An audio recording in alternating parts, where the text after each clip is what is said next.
기도하겠습니다. 하나님 감사합니다. 너희가 내 안에 거하고 내 말이 너희 안에 거하면 무엇이든지 원하는 대로 구하라 그리하면 이루리라고 말씀하신 그 하나님의 말씀을 의지하여 이 시간 우리가 주님 앞에 거하며 하나님의 말씀을 받습니다. 하나님, 이 말씀이 우리의 심령 가운데 뿌리 내리게 하여 주옵시고 우리가 열매를 많이 맺음으로 인하여서 하나님 앞에 영광되어지는 삶 살아가는 우리 모두가 다 되어질 수 있도록 인도하여 주시옵소서.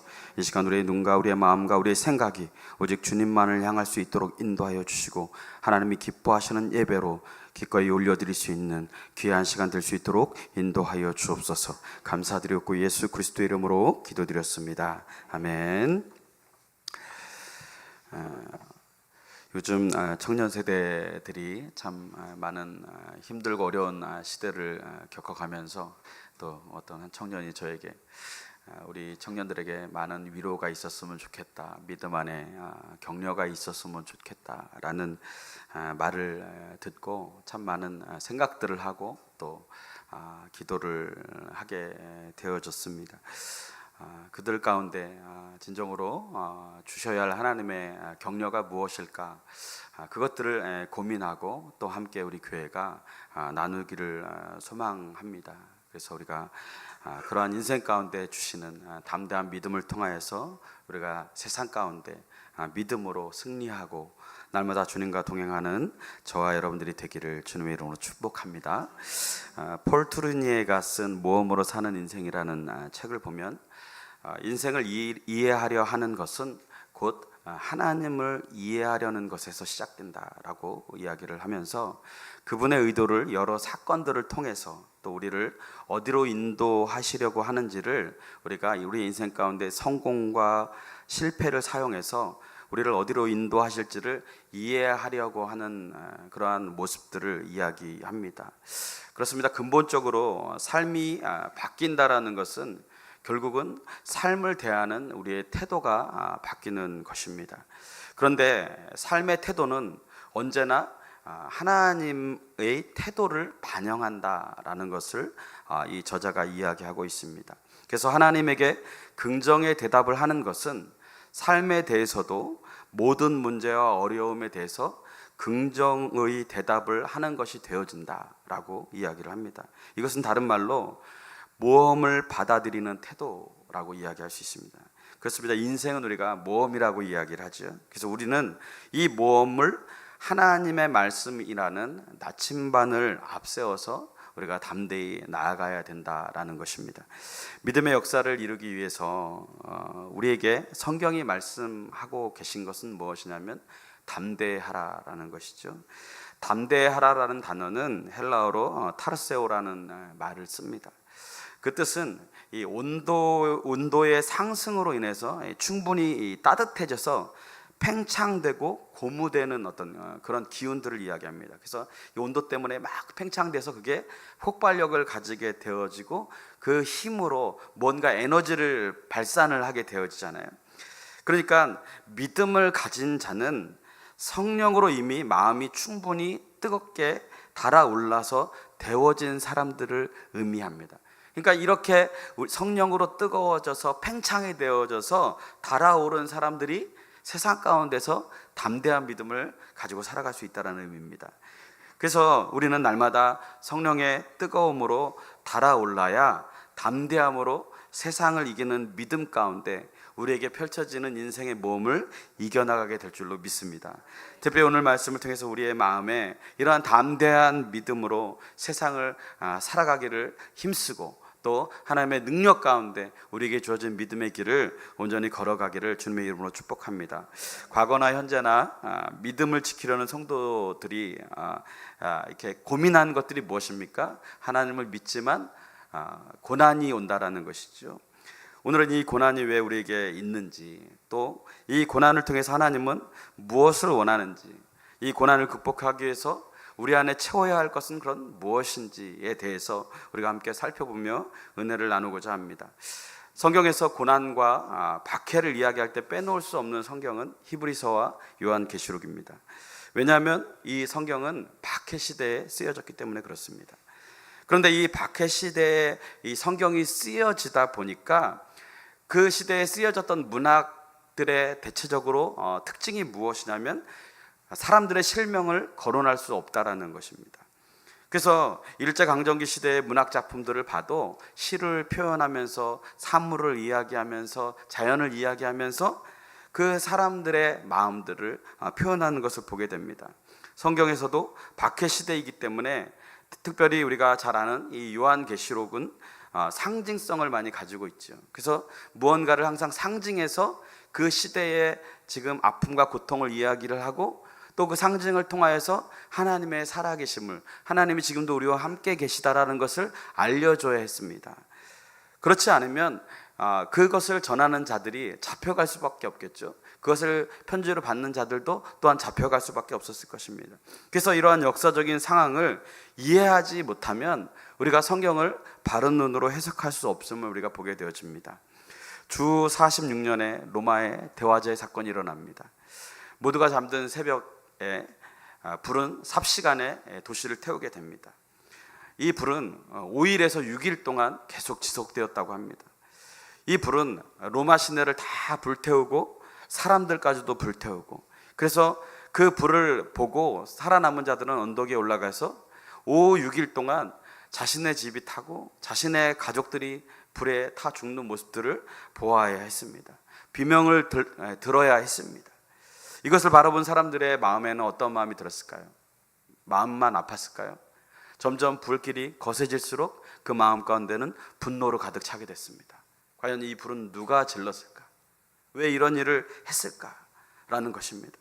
당시에 로마는 14구역으로 나눠져 있었습니다. 강을 중심으로 남쪽에는 10구역의 도시가 있었고 강 북에는 4개의 도시가 밀집해 있었습니다.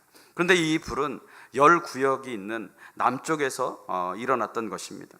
그래서 5, 6일 동안 불이 났지만 사람들이 이제 불이 다 꺼지는가 싶어서 내려갔을 때 다시 강풍이 불어서 3, 4일을 더 불이 일어났다고 합니다. 그러니까 완전히 이 도시가 불로 인해서 이렇게 쑥대밭이 되어진 것이죠. 북쪽에는 주로 유대인이 살고 있었기 때문에 이 불의 원인을 찾던 사람들이 유대인들이 불을 지른 것이라고 단정하기 시작합니다. 군중들이 몰려갑니다. 그때 한 왕비가 그것을 만류합니다. 이 당시에 왕비가 유대인이었기 때문에 그렇습니다. 그래서 그것을 방어해 줍니다. 유대인은 절대 그렇지 않다라고 이야기를 하는 것이죠. 그러자 그러한 모습들 속에서 다시 이 로마 시민들이 일어나는 것입니다. 그럼 이거 도대체 누가 했단 말인가? 그런데 그것을 유추해 보니까 그 당시에 원형 경기장의 서북쪽에서 이 불길이 시작되었음을 그들이 발견하게 됩니다. 그런데 마치 그 지역이 어떤 지역이냐면 과거에 네로 황제가 왕으로 등극할 때에 그런 이야기를 했었습니다. 이 로마 대제국이 수도가 이 로마가 이게 뭐냐, 이렇게 집이 이렇게 초라해선 되겠느냐. 그래서 우리 이 로마 도시를 한번 다 뒤집어 엎어서 새롭게 해서 정말 다시 정비해서 정말 우리의 힘을 보여주자. 아마 그렇게 늘 외쳤던 곳입니다. 그러니까 이 로마 사람들의 생각에는 그러면 황제가 불을 일부러 질렀나 보다, 그런 생각들을 하게 되어지는 것이죠. 그래서 그러한 짐작 가운데 이 로마 군인들이 이 네로 황제가 있는 궁전 앞으로 몰려들기 시작합니다. 도저히 막을 수가 없습니다. 수만 명, 수천 명이 몰려들었습니다. 그때 이 네로 황제는 죽음을 예측할 수밖에 없는 것이죠. 근데 이때에 그가 피할 길은 이 화재에 대한 원인을 누구에겐가 전가시켜야 되는 거예요. 누구에겐가 이것들을 했다라고 이야기를 해야 자신의 이러한 지금 위기를 모면할 수 있었던 것입니다. 그런데 그때 이 네로 황제가 순간적으로 생각했던 사람들이 있는데 그 사람들이 누구냐면 그리스도인이었습니다. 그래서 이 그리스도인들이 질렀다, 그리스도인들이 이 일을 행했다라고 이야기를 하는 것이죠. 그래서 이 그리스도인들이 그 누명을 쓰게 되고 그것으로 인하여서 이제 로마 시민들의 분노는 이 땅에 살고 있는 그리스도인에게로 다 향하게 되어집니다. 이로 인해서 로마 전역에서 그리스도인에 대한 박해가 시작이 되어집니다. 이와 더불어서 로마 황제를 그들이 신으로 추앙했었기 때문에 이런 로마 황제를 숭배하지 않는 그리스도인, 그리고 또 이 불을 지름으로 인해서 분노를 샀다라고 여기는 그러한 마음들이 합해져서 이 로마 전역에서 이 그리스도인들에 대한 박해가 이루어지게 되어집니다. 그러나 유대인들은 피할 수 있었습니다. 왜냐하면 유대인들은 그러한 사람들이 아니었어요. 왜냐하면 이 시대의 그리스도인들은 왜 로마 시민들에게 잘못된 인식을 가지고 있었냐면, 이 로마 시민들에게 이 그리스도인들은 피를 먹는 자들이다, 사륙하는 자들이라는 생각을 가지고 있었어요. 왜냐하면 그리스도인들이 그 당시에 모이면 뭐 했습니까? 성만찬을 했습니다. 이 피는 그리스도의 피니 받아 마시라. 밖에서 들을 때 어떻게 듣겠습니까? 이 살은 나의 몸이니 받아 먹으라. 어떻게 듣겠습니까? 그러니까 그것을 모르는 그러한 사람들이 볼 때는 그리스도인들은 사륙을 하고 인육을 먹는 집단이다. 그리고 또 교회 안에서 서로 성도들에게 어떻게 부릅니까? 자매님, 형제님 이렇게 부르는데 어느 날 갑자기 이렇게 부르던 사람들이 갑자기 남편과 아내가 되는 거예요. 그러니까 절대로 있을 수 없는 그러한 모습들이 자행되고 있다라고 여겨지니까 이 그리스도인에 대한 그러한 잘못된 생각들이 가지고 있었습니다. 그래서 이 로마인들은 이러한 여러 가지를 생각할 때 그리스도인으로 그 범인을 이제 추측을 하고 핍박을 하게 되는 것이죠.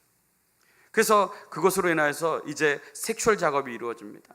하나님을 믿는 것은 괜찮은데 예수 그리스도를 믿는지 안 믿는지 그것에 따라서 이제 잡혀가는 것이 결정이 되어지는 것이죠. 군병들이 합류를 하게 됩니다. 집집마다 확인을 해요. 문을 벌컥 열자마자 당신 예수님 믿어 안 믿어? 예수 그리스도 믿어 안 믿어? 이야기를 합니다. 머뭇거리면 잡혀가는 겁니다. 생각하면 잡혀가는 겁니다. 그래서 많은 그리스도인들이 이러한 핍박을 피해서 여러 곳으로 흩어지게 되어지고 또 땅을 파서 그곳에서 이제 숨어서 지내게 됩니다. 우리가 잘 아는 카타콤이죠. 그래서 아직도 트리키의 옛 터키 지방에 가면 갑바도기아라는 지역에 이 카타콤이 이렇게 개방되어져 있습니다. 그 지하 미로와 같은 그 굴에서 숨어서 예배를 드리고 거기서 신앙생활을 하고 삶을 살아가게 되는 것이죠. 이 카타콤은 지하 20층이 넘는 그런 대형 그런 지하 도시와도 같습니다. 그래서 한번 들어가면 쉽게 빠져나올 수 없습니다. 그런데 로마에서 이러한 사람들 다 끄집어내서 잡아야 되니까 그들이 어떻게 할 수가 없는 거예요. 그런데 그리스도인들이 그곳에만 사는 것이 아니라 로마 전역에서 흩어져서 사는데 주변에서는 알 거 아니에요. 이 사람들이 그리스도인인지 아닌지. 그러니까 그 그리스도인의 집에 가서 계속 고문을 하고 또 이렇게 이야기를 해서 그들로 하여금 숨어있는 그리스도인들을 색출하게 되어집니다. 그래서 그들을 찾아내서 죽이는데 더 이상 이제 그리스도인들이 그것을 이야기하지 않습니다. 그리스도인들이 자신으로 인해서 고난받는 것을 눈으로 볼 수가 없는 것이죠. 그때 이 로마인들이 택한 것이 뭐냐면 자녀들을 불러들여서 막 잔치를 벌여줍니다.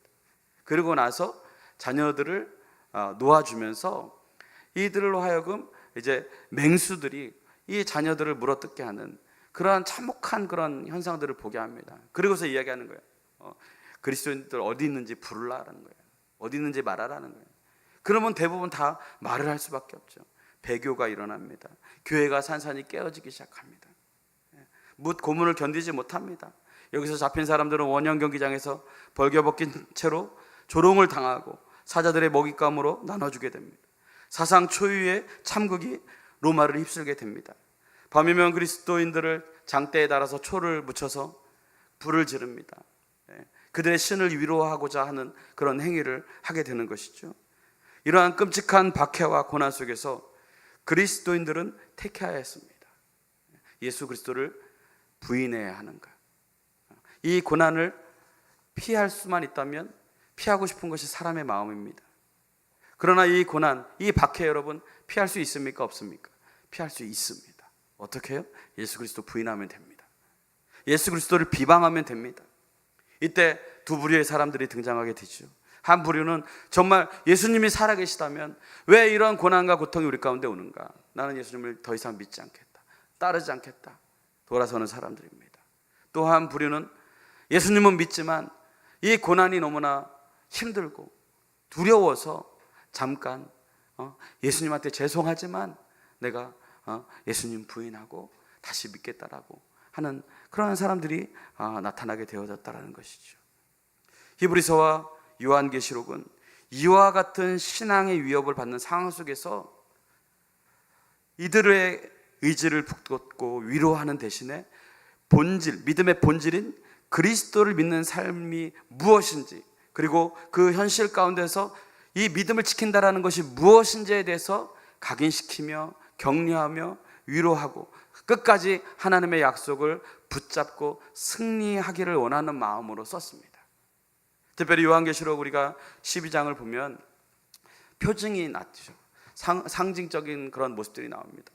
이 본문을 읽으면 이 고난이 우리에게 왜 닥쳤는지, 이 시대에 이 하나님을 믿는 이 그리스도인들에게 왜 이 고난이 닥쳤는가에 대해서 면밀히 보여주고 있습니다.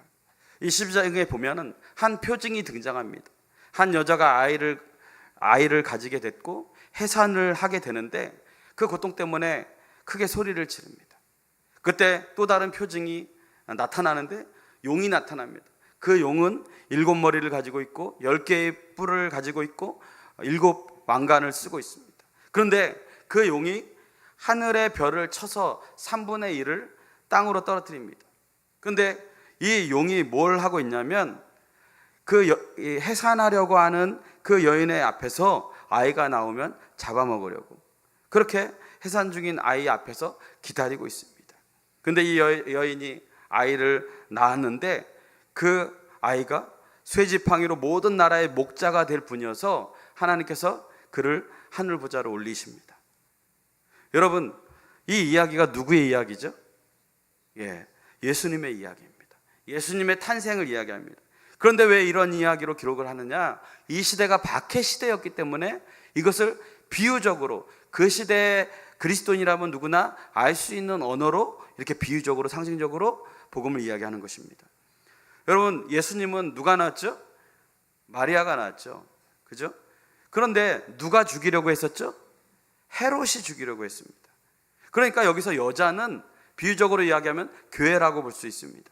아기는 예수님이죠. 용은 사탄을 의미합니다. 그렇다면 여기서 용은 원래 누구를 노리고 있었죠? 아기를 노리고 있었죠. 그죠? 용이 원래 노린 것은 여자가 아니라 아기입니다. 예수님입니다. 그러나 사탄은 예수님을 건들 수 없었다라는 것이죠. 왜요? 하나님께서 승천하셨기 때문에. 그러니까 사탄인 용이 어떻게 하게 됩니까? 우리 계시록 12장 13절 한번 볼까요? 시작. 용이 자기가 땅으로 내쫓긴 것을 보고 남자를 낳은 여자를 박해하느니라. 원래 용이 노렸던 건 누구라고요? 아기. 그런데 그 아기를 박해할 수 없자 누구를 박해했다고요? 여자를 박해했습니다. 여러분, 여자는 누구를 상징한다고요? 교회를 상징합니다. 그러니까 용이 땅으로 쫓겨서 누구를 박해하는 것이죠? 교회를 박해하는 겁니다. 왜 그런가요? 원래 사탄이 노렸던 것은 예수님인데 예수님을 건드릴 수조차 없게 되어지자 박해할 수 있는 대상이 없어진 겁니다. 그래서 예수님 대신 교회를 박해하게 된 것이죠. 그리스도인들을 박해하게 된 것입니다. 오늘 본문은 우리가 너무나 잘 아는 포도나무 비유의 후반부입니다. 예수님은 나는 포도나무에 너는 가지라 이렇게 말씀하셨습니다.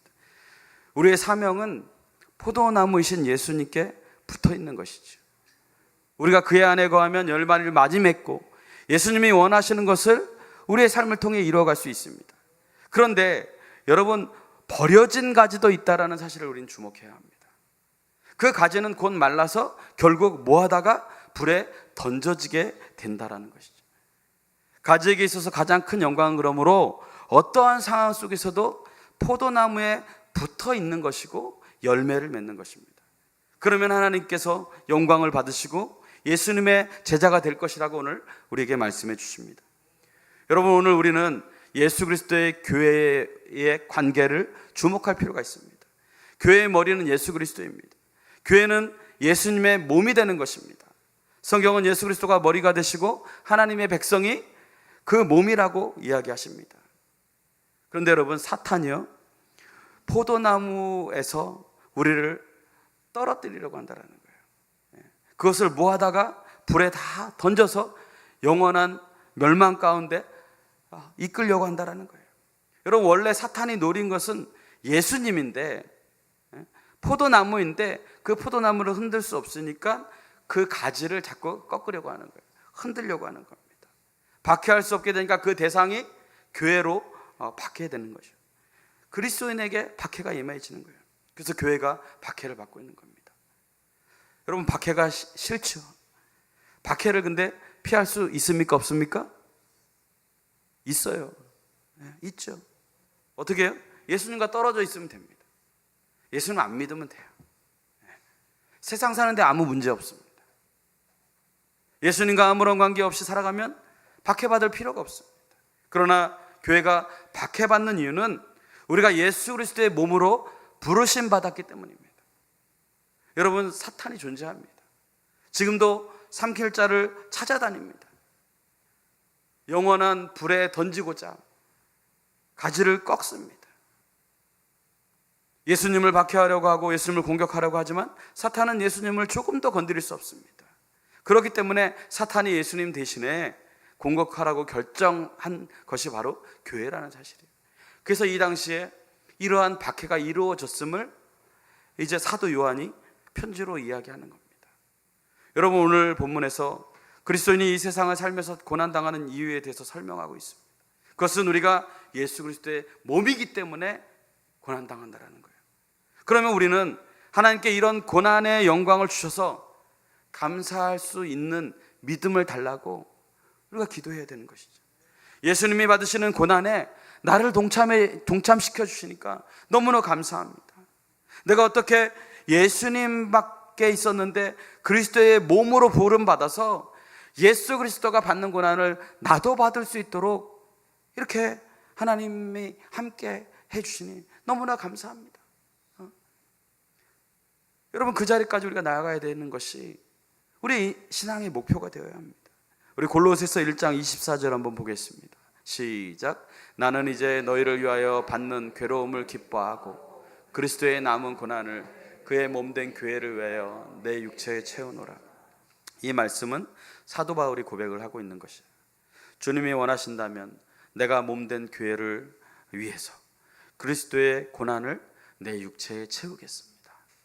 여러분, 사도 바울은 로마에서 자녀이면 하나님의 상속자인데 그리스도와 함께 한 상속자이기에 우리가 그의 영광을 받기 위해서 그리스도가 받은 고난도 우리가 같이 받아야 된다라고 이야기하고 있는 거예요. 하나님은 지금도 앞으로의 영광을 위해서 지금의 고난을 함께 할 수 있는 자를 찾고 계십니다. 주님의 영광을 위해, 하나님의 나라를 위해 기꺼이 내 육체에 그리스도의 고난을, 교회를 위한 고난을 채우겠노라고 고백하는 자들을 찾고 있다는 거예요. 여러분, 제가 지난번에도 우리 이 TV의 한 프로인 이 무적소녀단의 철인산종 경기를 이야기를 하면서 예화를 들었는데요. 그들이 준비하는 과정이 참 많은 것들을 극복하게 해야 함을 우리가 알고 있지요. 그런데 그 여성들이 제대로 준비된 것들이 없으니까 훈련을 하는데 먼저는 자신의 그런 선입견들을 깨야 합니다. 그리고 두려움을 극복해야 합니다. 도전해야 합니다. 그래야 그들이 목표로 한 그 천이삼중 경기를 완주할 수 있습니다. 정해진 시간 안에 달리기를 통과해야 하고, 정해진 시간 안에 수영을 통과해야 하고, 정해진 시간에 자전거를 타야 합니다. 그런데 이 여성들은 자신들의 목표잖아요, 그게. 자신의 힘으로 할 수 없는 이 인생의 목표를 이루고자 하는 것이잖아요. 왜요? 그것을 통과했을 때 내가 누릴 수 있는 영광 때문에. 그런데 이 여성들은 자신의 목표가 있어서 그 일들을 해 나가지만 연습할 때마다 도와주는 사람이 있죠. 코치, 그죠? 이 김동현이라는 이 은퇴한 격투기 선수가 옆에서 코치 역할을 해줍니다. 그런데 선수들을 훈련시키려고 이렇게 하다 보니까 자꾸 포기하게 되고 넘어지게 되고 앞으로 나아가지 못하니까 옆에서 같이 띄워주고 같이 견뎌주고 그거보다 더 많이 그 일들을 하는 것을 보게 되어집니다. 그래서 계속 뛰고 수영하고 자전거 타고 어쩌면 더 고생하더라도 더 많이 뜁니다. 계속 같이 뛰고 계속 수영하고 계속 자전거 타고. 나중에 그분들이 경주에서 완주를 하면 어떤 마음이 들까요? 그 경기를 뛰었던 사람들은 지나왔던 훈련 과정들을 되짚어 보면서 아마 감동의 눈물을 흘리지 않을까요? 제가 예언할 수 있습니다. 그들이 그거 프로그램에서 천인삼종 경기 다 끝내고 나면 100% 다 웁니다. 다 울어요. 아마 눈물을 흘리면서 막 서로 막 다독일 것입니다. 여러분, 그럼 코치는 어떨까요? 같이 울 것입니다. 왜요? 고난을 함께 통과했기 때문에. 아마 몰라도 그분들보다 더 감격스러울 것입니다. 더 영광스러울 것입니다. 이 영광스러운 자리에 내가 처음부터 끝까지 이 고난을 잘 극복했기 때문에.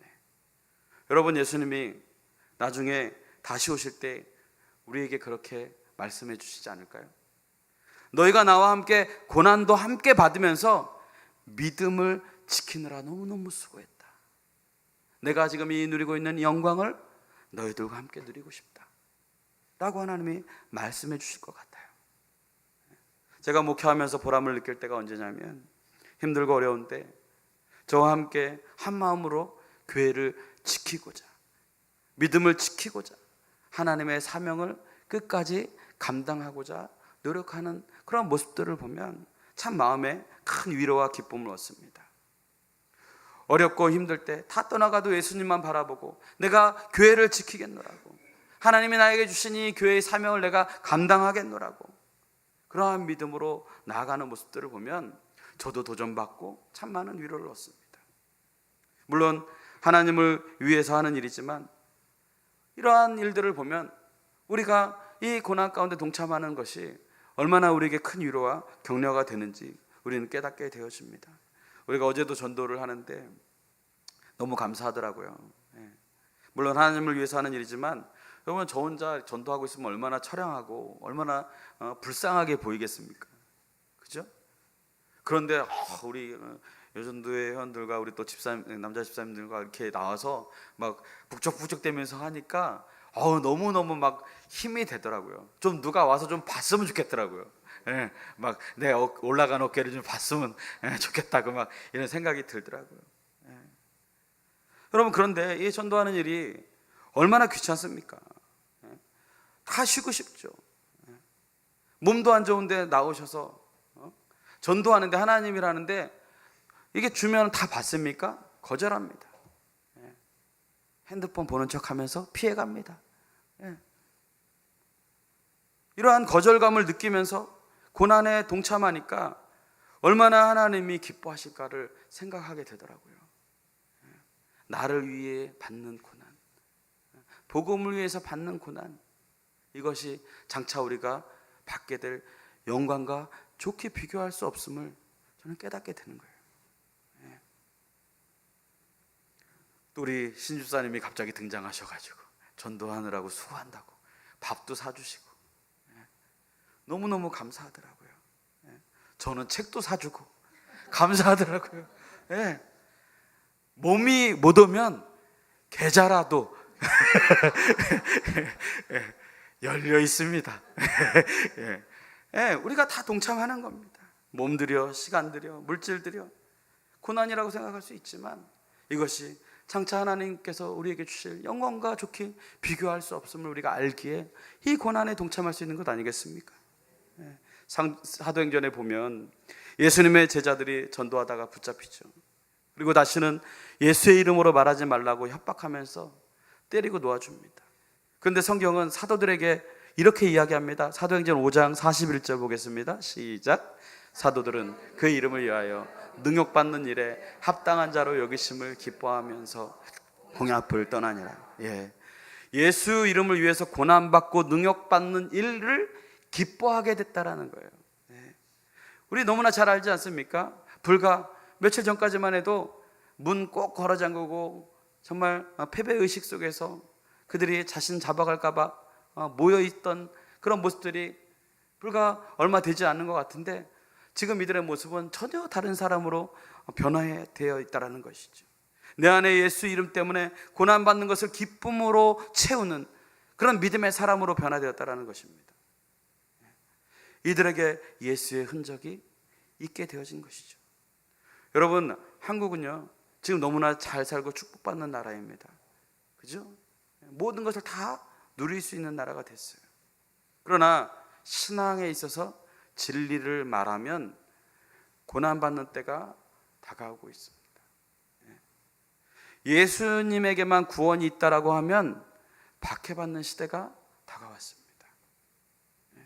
우리 최 권사님이 아까 기도하시면서도 같이 정말 강력하게 선포하며 기도하셨지만, 이제 동성애가 죄라고 하면 고난받는 시대가 다가왔습니다.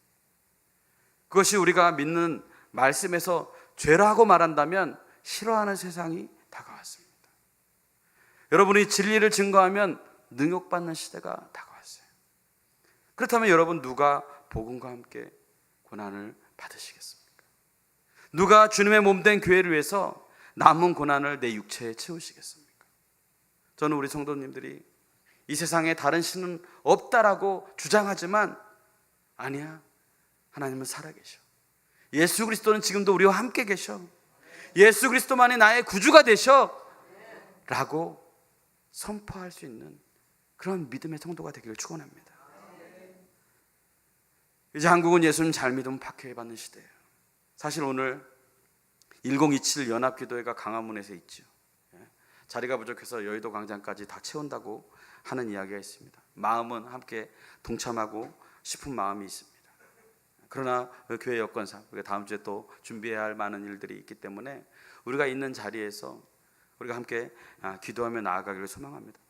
마음은 우리가 함께 가서 기도로 힘을 실어주고 싶고, 그렇지만 우리가 또 우리에게 맡겨진 자리에서 우리가 함께 기도하며, 하나님은 광화문에만 있는 것이 아니라 이곳에도 있잖아요.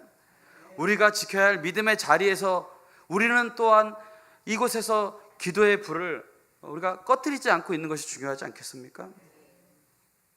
물론 예배 후에 동참하길 원하는 분들은 가셔도 좋습니다. 적극적으로 참여하시면 좋습니다. 오늘 차별금지법을 반대하는 연합집회가 있는데, 이것이 여러분 우리가 잘 깨달아야 되는 것은, 이것은 어떤 정치적인 선동이나 이념의 목소리를 내고자 하는 모임이 되어서는 안 된다는 거예요. 하나님의 뜻을 구현하기 위해서 모이는 것입니다. 그래서 이것이 얼마나 많이 모이느냐, 기독교인들의 쇠를 과시하는 것이 아니라 하나님의 긍휼을 구하면서 회개하는 자리여야 된다는 것이죠. 이 땅 가운데 우리가 죄였는데 방관하고 있었고, 우리가 죄였는데 그것에 대해서 무감각하고 있었던 우리 교회의 죄들을 하나님 앞에 회개하는 자리여야 합니다. 그래서 이번 집회를 계기로 교회는 신앙교육과 성경적인 가치관을 다시 세워나가며 다음 세대들을 잘 세워나가는 사명을 다시 새롭게 하는 시간이 되어야 될 줄로 믿습니다. 교회가 왜 이런 집회를 열고 있습니까? 많은 나라들이 이러한 죄의 틈을 허용하고 있기 때문에 그렇습니다. 이 틈을 허용하게 되어지면 계속해서 그 죄의 열매가 드러나게 되어집니다. 죄의 열매가 드러나면 그 열매 가운데 또 씨앗이 생기고, 또 그 씨앗으로 인해서 많은 죄악의 모습들이 세상 가운데 관영해지겠죠. 하나님이 이러한 모습들을 바라보면서 예레미야를 통해서 말씀하신 그 말씀이 기억이 나더라고요.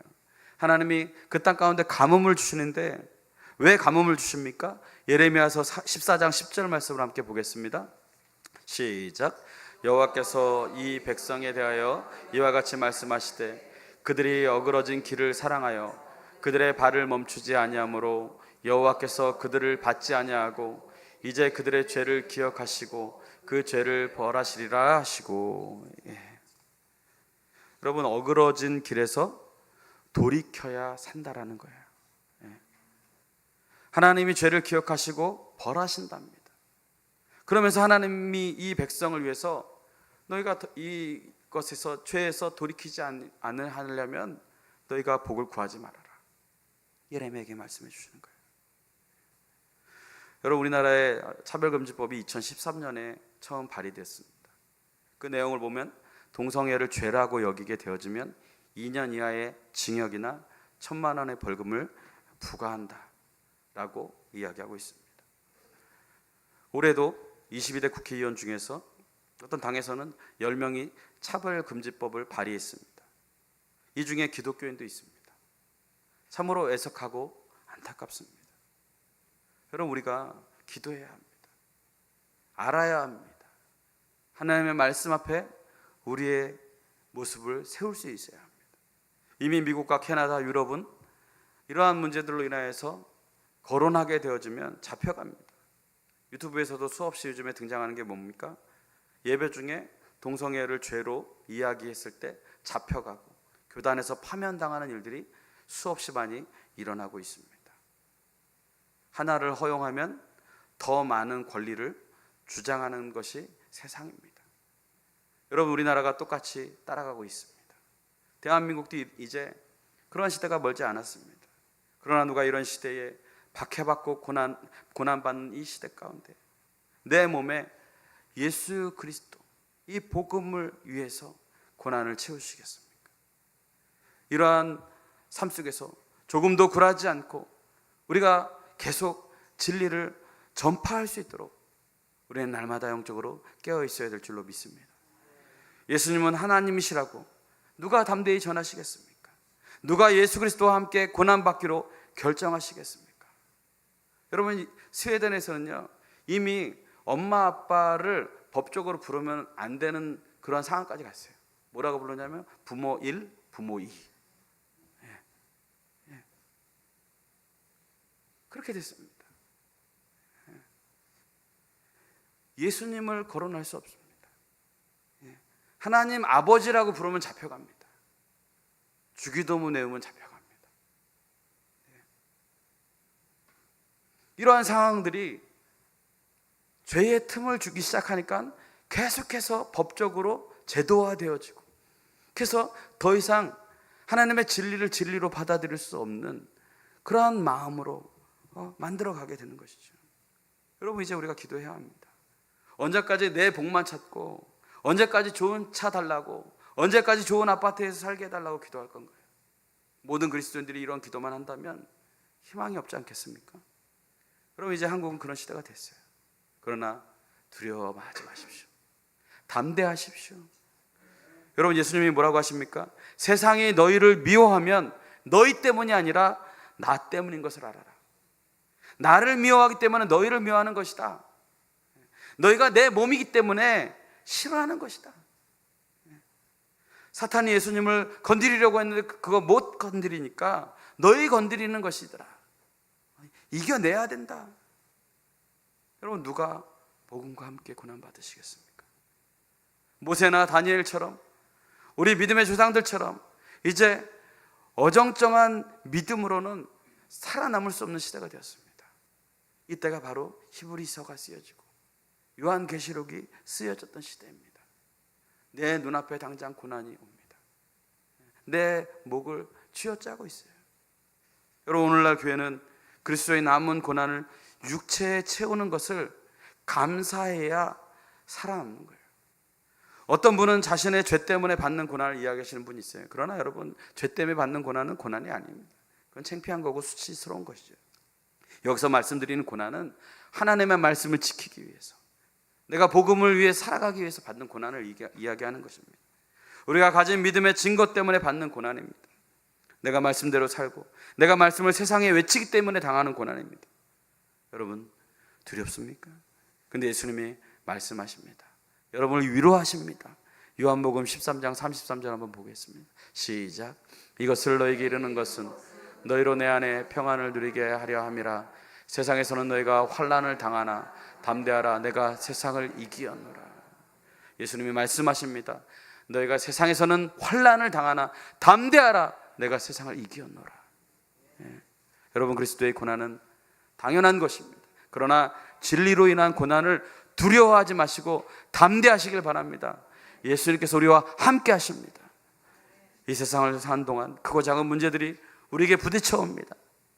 많은 영적 전쟁이 있게 될 것입니다. 예수 믿고 난 후부터 내 삶 속에 어쩌면 죄와 싸워야 되는 그런 모습들로 인하여서 고난이 찾아올 수 있습니다. 경제적으로 어려움을 당할 수도 있고요, 사람들의 외면을 받을 수도 있습니다. 사회적인 불이익을 당할 수도 있습니다. 그러나 우리는 이제 예수 그리스도를 믿는 믿음 안에서 복음 때문에 받는 고난이라면 그것을 우리가 받아들이고 주님과 동행함으로 우리가 이 고난을 넉넉히 이길 수 있는 믿음을 달라고 오늘 하루도 살아가야 될 줄로 믿습니다. 그러한 믿음으로 하나님, 내 마음 가운데 내 육체의 복음을 위해서, 교회를 위해서 고난을 채우시고 주님의 영광을 바라보며 그 주님의 영광을 함께 누릴 수 있는 자리까지 나아갈 수 있도록 하나님, 나의 안에 역사해 주옵소서. 나와 동행하여 주옵소서. 그렇게 믿음의 고백을 통하여서 하나님 앞에 나아가는 저와 여러분들이 되어주시기를 주님의 이름으로 축복합니다. 기도하겠습니다. 하나님 아버지, 감사합니다. 믿음의 삶을 우리가 원하지만 우리가 세상 앞에 담대하지 못하였던 우리의 믿음을 바라보게 됩니다. 하나님, 이 시간 우리가 교회를 위하여서 남은 고난을 우리의 몸에 채우고자 하는 그런 믿음의 담대함이 우리 가운데 있을 수 있도록 인도하여 주옵소서. 그래서 주님 오실 그날 우리가 잘하였다 칭찬받는, 주님의 고난에 동참함으로 하나님의 영광을 함께 누릴 수 있는 주님의 귀한 백성들, 우리 늘 부른 교회 모든 성도들 다 되어질 수 있도록 인도하여 주옵소서. 세상에서는 환난을 당하라, 담대하라고 말씀하신 그 주님의 말씀을 의지하여서 우리가 고난 앞에서도 무릎 꿇지 않고 하나님 앞에 담대한 믿음 가운데 나아가는 믿음의 백성들 다 되어질 수 있도록 인도하여 주옵소서. 감사드렸고 예수 그리스도의 이름으로 기도드렸습니다. 아멘. 이 시간은 우리